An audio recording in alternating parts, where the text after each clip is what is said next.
بسم اللہ الرحمن الرحیم۔ السلام علیکم ناظرین کرام، امید کرتے ہیں سب ٹھیک ہوں گے۔ ناظرین، الیکشن 2024 باقاعدہ طور پہ اعلان ہو چکا ہے اور ہم آپ کے سامنے مختلف حلقوں کی جو اپڈیٹس ہیں ٹکٹ کے حوالے سے آپ لوگوں کے ساتھ انفارمیشن شیئر کر رہے ہیں کہ کون سا امیدوار کس پارٹی سے الیکشن میں حصہ لے رہا ہے۔ تو آج ہمارے ملتان کے جو آخری 2 حلقے ہیں، اس سے پہلے ہم ملتان کے 4 جو حلقے ہیں وہ کور کر چکے ہیں۔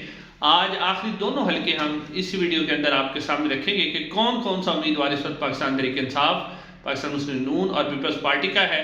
اور اس وقت پوزیشن کس کی بہتر ہے۔ ناظرین، سب سے پہلے جس حلقے کی تفصیلات آپ کے سامنے میں رکھنے لگا ہوں وہ ہے NA 152۔ ناظرین، یہ NA 152 جو ہے، یہ جو نئی حلقہ بنی ہے اس کے مطابق اس حلقے کا نمبر ہے، جبکہ 2018 میں جب اس کا نمبر تھا تو وہ NA 158 تھا۔ ناظرین اکرام، ملتان کی تحصیل جو شجاع آباد ہے اس پر مشتمل یہ حلقہ ہے اور اس حلقے میں اگر میں 2018 کا رزلٹ آپ کے سامنے رکھوں تو 2018 میں یہاں سے محمد ابراہیم خان پاکستان تحریک انصاف کے امیدوار، انہوں نے تقریباً 83,000 سے زیادہ ووٹ حاصل کیے تھے اور وہ یہاں سے الیکشن جیت گئے تھے۔ جبکہ دوسرے نمبر پر پاکستان پیپلز پارٹی کے اور سابق وزیر اعظم پاکستان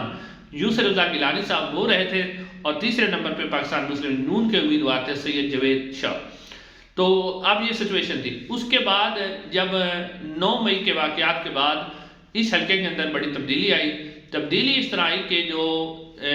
پاکستان تحریک انصاف کے امیدوار تھے محمد ابراہیم خان، جو کہ کافی مضبوط امیدوار تھے، ان کا اپنا ذاتی ووٹ بینک بھی ہے، پارٹی کا ووٹ بینک بھی ہے، اب وہ تحریک انصاف چھوڑ گئے ہیں۔ تحریک انصاف تو انہوں نے چھوڑ دی ہے اور وہ کسی پارٹی میں شامل نہیں ہوئے، انہوں نے باقاعدہ طور پہ کوئی اعلان نہیں کیا کہ وہ کسی اور پارٹی میں شامل ہو رہے ہیں، لیکن انہوں نے پاکستان تحریک انصاف چھوڑ دی تھی۔ تو اب مسئلہ یہاں پر یہ بنا ہے کہ جو مسلم لیگ نون ہے، اب اس کے اندر بھی یہاں پر مشکلات کا شکار ہے۔ پاکستان تحریک انصاف کا تو فی الحال کوئی بھی امیدوار یہاں پر سامنے نہیں آ سکا کہ کسی کو وہ سامنے لے آئیں، لیکن پاکستان مسلم لیگ نون کے لیے جو ہے 2 امیدوار اس وقت میدان کے اندر ہیں۔ سید جاوید شاہ جو ان کے پچھلی دفعہ 2018 میں جنہوں نے الیکشن لڑا تھا، وہ بھی یہاں سے پاکستان مسلم لیگ نون کا ٹکٹ چاہتے ہیں اور وہ چاہتے ہیں کہ انہیں ٹکٹ دیا جائے۔ جبکہ نئے جو ہے رانا اعجاز احمد نون صاحب، وہ بھی پاکستان مسلم لیگ نون کے اندر شامل ہو چکے ہیں اور وہ بھی چاہتے ہیں کہ پاکستان مسلم لیگ نون انہیں ٹکٹ دے۔ اب مسلم لیگ نون کے درمیان یہاں پر ٹائی بڑی ہوئی، جبکہ پیپلز پارٹی کی طرف سے سید یوسر گیلانی صاحب اس دفعہ اس حلقے میں سے زیادہ امید ہے وہ نہیں لڑیں گے، ان کے بیٹے جو ہیں عبدالقادر گیلانی صاحب یہاں سے الیکشن لڑیں گے۔ اب ناظرین، ابھی تک تو اگر جو ابراہیم خان ہے وہ اگر آزاد حیثیت سے الیکشن لڑتے ہیں یا دوبارہ وہ پاکستان تحریک انصاف میں شامل ہو جاتے ہیں تو ان کی پوزیشن کافی مضبوط رہے گی، لیکن اب مسلم لیگ نون کے درمیان جو مشکلات ہیں، جو 2 امیدوار میدان میں ہیں، ٹکٹ اب مسلم نون کسے دیتی ہے؟ اب اگر ایک کو ٹکٹ دیتی ہے اور دوسرا آزاد حیثیت سے کھڑا ہو جاتا ہے تو پھر بھی مسئلے مسائل پیدا ہوں گے۔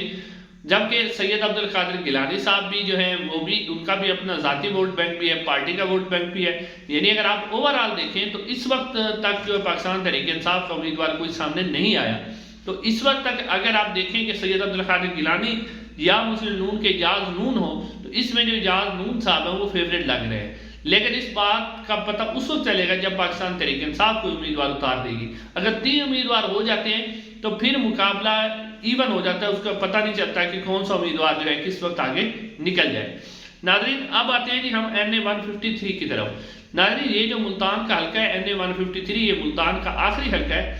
2018 کی حلقہ بندی کے مطابق اس کا نمبر تھا NA 159 اور اب اس کا نیا نمبر ہے NA 153۔ ناظرین، یہ جو ملتان کی تحصیل ہے جلال پور پیر والا، اس پر مشتمل یہ حلقہ ہے اور اس حلقے میں اگر آپ دیکھیں تو 2018 میں جب یہاں پہ الیکشن ہوا تھا تو یہاں سے جو ہے پاکستان تحریک انصاف کے امیدوار قاسم نون صاحب وہ الیکشن جیت گئے تھے، یہاں سے انہوں نے جیت لیا تھا اور دوسرے نمبر پہ جو رہے تھے وہ پاکستان مسلم نون کے امیدوار تھے، لیکن جو منحرف اراکین تھے راجہ ریاض صاحب کے گروپ میں جو شامل تھے ان میں سے یہ بھی شامل تھے رانا قاسم نون صاحب جو ہے، یہ بھی جو ہے منحرف ہو کے پاکستان انہوں نے چھوڑ دی تھی پاکستان تحریک انصاف اور منحرف ہو گئے تھے۔ اس کے بعد جو ہے ان سے وعدہ کیا گیا تھا کہ نون لیگ انہیں ٹکٹ دے گی، تو اب نون لیگ جو ہے وہ انہیں ٹکٹ دینے جا رہی ہے۔ تو اب نون لیگ ٹکٹ اگر انہیں دیتی ہے تو یہاں پر پھر مسئلہ پیدا ہو جائے گا کہ سید دیوان عاشق بخاری جن کے دوسرے امیدوار ہیں ذوالقرنین بخاری صاحب، پچھلی دفعہ وہ الیکشن لڑے تھے، تو پھر دیوان عاشق بخاری صاحب ان کو نون لیگ کیا کرے گی؟ ان کو کون، یعنی اگر انہیں ٹکٹ نہیں دیتی اور وہ آزاد حیثیت سے کھڑے ہو جاتے ہیں تو پھر وہ بھی ان کے لیے مشکلات پیدا کریں گے۔ تو لہٰذا یہاں بھی پاکستان مسلم نون کے لیے کافی زیادہ مشکل ہے کہ وہ جناب کسے ٹکٹ دے اور کسے نہ دے۔ یعنی دو امیدوار اس وقت بھی میدان کے اندر ہیں، بخاری برادرز بھی چاہتے ہیں کہ انہیں بھی مسلم نون کا ٹکٹ مل جائے، جبکہ رانا قاسم نون صاحب سے بھی انہوں نے وعدہ کیا ہوا ہے پاکستان مسلم نون ہے، انہیں بھی ٹکٹ دیا جائے گا۔ تو یہاں بھی ٹکٹ کی دوڑ کے اندر موجود ہے۔ اب جو پاکستان تحریک انصاف ہے اس کی طرف سے فی الحال تو کوئی ایسا امیدوار سامنے نہیں آ رہا جسے پاکستان تحریک انصاف جو ہے وہ ٹکٹ دے۔ ہاں البتہ ایک نام سامنے آ رہا ہے رانا سہیل احمد نون صاحب کہ انہیں شاید پاکستان تحریک انصاف ٹکٹ دے، کیونکہ وہ سابقہ ایم پی اے بھی ہیں اور اگر وہ ایم این اے پہ آ جاتے ہیں تو وہ بھی کافی زیادہ ووٹ بینک لینے میں جو ہے وہ چلے جائیں گے اور کافی زیادہ ووٹ بینک وہ بھی گین کر سکتے ہیں۔ اور دوسری طرف جو ہے خبریں یہ بھی آ رہی ہیں کہ اگر جو مسلم نون ہے وہ ان کا ٹکٹ قاسم نون صاحب کے پاس رہتا ہے اور وہ نہیں دیتے ٹکٹ دیوان عاشق بخاری گروپ کو، تو ہو سکتا ہے دیوان عاشق بخاری گروپ جو ہے یا تو وہ چلا جائے گا پاکستان تحریک انصاف میں، پاسبل ہے، سوشل میڈیا کے اوپر آگے پیچھے خبریں یہ بھی آ رہی ہیں، نہیں تو پھر اگر وہ آزاد حیثیت سے بھی الیکشن لڑتے ہیں تو صاحب ظاہر ہے وہ جو نون لیگ کا ووٹ ہے اس کو وہ ڈینٹ ڈالیں گے۔ لیکن اگر پاکستان تحریک انصاف کا کوئی تگڑا امیدوار نہیں آتا تو پھر مقابلہ انہی آزاد امیدوار اور پاکستان مسلم نون کے درمیان ہوگا۔ ہاں البتہ رانا جو سہیل نون صاحب ہے اگر وہ میدان میں آ جاتے ہیں پاکستان تحریک انصاف کی طرف سے تو وہ پھر مقابلہ پھر برابر ہو جائے گا، کیونکہ ایم این اے کے امیدوار جو ہوتے ہیں تینوں ہی پھر وہ تینوں ووٹ حاصل کریں گے۔ پھر تینوں حصوں میں جب ووٹ تقسیم ہوتے ہیں تو پھر جیت کا مارجن جو ہوتا ہے وہ کم ہو جاتا ہے، یعنی آپ کو زیادہ ووٹ نہیں لینے پڑتے۔ پھر آخر 2 لاکھ اگر ایک حلقے کے اندر ووٹ ہے تو 60 ہزار 50 ہزار بھی اگر ایک امیدوار ووٹ لیتا ہے تو وہ جو ووٹ بینک ہوتا ہے اس کو اس کا فائدہ ہوتا ہے۔ تو اس وجہ سے اب تک کے مطابق جو ہے اس وقت یعنی ان دونوں حلقوں کے اندر نون لیگ فی الحال فیورٹ نظر آ رہی ہے، لیکن ووٹ جو ہے اس چیز کا فیصلہ تو وہ ہم نے کرنا ہے، آنے والا وقت بتائے گا کہ کون فیورٹ ہے اور کون نہیں۔ ناظرین چینل کو ضرور سبسکرائب کیجیے گا، انشاءاللہ اگلی ویڈیو ملاقات ہوگی۔